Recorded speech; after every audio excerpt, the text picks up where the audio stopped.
कहानी रात की भूतिया यात्रा। मैं रात की गहराई में एक सुनसान सड़क पर चल रहा था। मेरी कार धीमी गति से चलती हुई। चांदनी रात ने आसमान को अपनी चादर से ढक लिया था और रास्ते का प्रकाश अलग अलग पेड़ पौधों की छायनी में हैरानी में डाल रहा था। एक अजीब सी ठंडक मेरी रीढ़ को घेर रही थी, जैसे कि कोई अदृश्य हवा ने मेरी ताकत को चुराकर ले जाने का प्रयास कर रहा हो। अचानक मेरी कार की बत्तियों ने किसी अंधकारी कोने में कुछ अजीब चीज को पकड़ लिया। मैंने कार को रोका और बाहर देखने के लिए उतरा। वहां मेरी आंखों के सामने कुछ अदृश्य रूपों ने स्वरूप लिया। वे अंधकार से बाहर आ रहे थे और मेरे हौसले को चुनौती दे रहे थे। वह थे कुछ छोटे छोटे बच्चे जो खेतों में छुपे हुए खेल रहे थे, लेकिन उनकी आंखें थीं कुछ भयानक और अनजाने सी। मैंने उनसे पूछा, तुम यहां कैसे आए हो? एक बच्चा हंसते हुए उत्तर दिया, हमें यहां आने का शौक था और हम तुम्हें हमारी खेल में शामिल होने के लिए बुला रहे थे।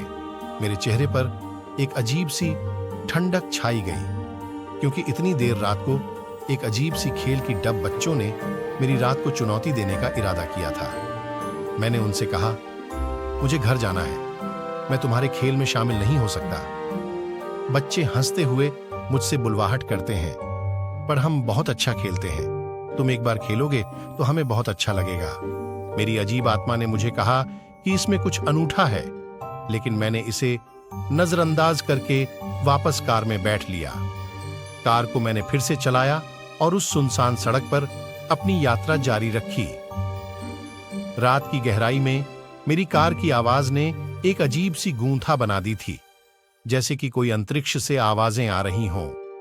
मेरे चेहरे की ठंडक बढ़ गई और एक अजीब सी दहशत मेरी दिल में छा गई। मेरी कार की आवाज मेरी यात्रा को और भी रूमानी बना रही थी, लेकिन चारों ओर की अजीब शांति थी, जैसे कि कुछ अदृश्य बातें मेरा स्वागत कर रही हों। सड़क के कोने में एक पुरानी हवेली की छाया मेरे सामने आई। मैंने कार को रोका और धीरे धीरे हवेली की ओर बढ़ा। हवेली की बड़ी दरवाजे ने अपने आप ही खुल जाए, जैसे कि मेरी आत्मा का स्वागत किया जा रहा हो।